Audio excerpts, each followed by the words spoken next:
When Rachel saw that she was not bearing Jacob any children, she became jealous of her sister. So she said to Jacob, "Give me children or I'll die." Jacob became angry with her and said, "Am I in the place of God who has kept you from having children?"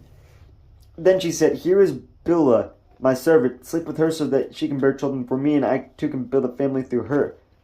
So she gave him her servant Bilhah as a wife. Jacob slept with her, and she became pregnant and bore him a son. Then Rachel said, "God has vindicated me. He has listened to my plea and given me a son." Because of this, she named him Dan.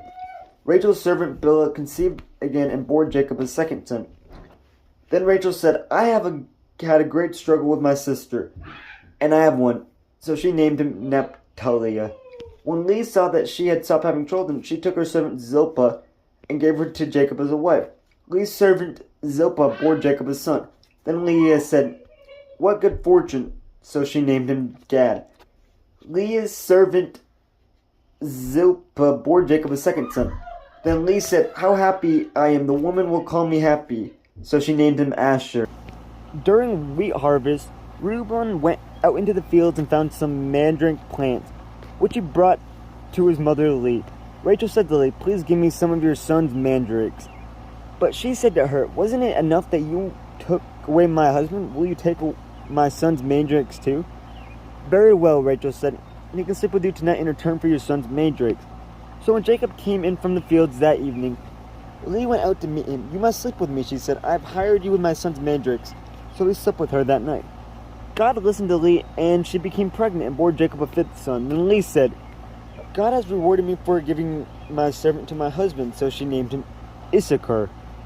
Leah conceived again and bore Jacob a sixth son. Then Leah said, "God has presented me with a precious gift. This time my husband will treat me with honor because I have borne him six sons." So she named him Zebulun.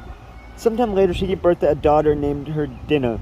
Then God remembered Rachel, he listened to her and enabled her to conceive.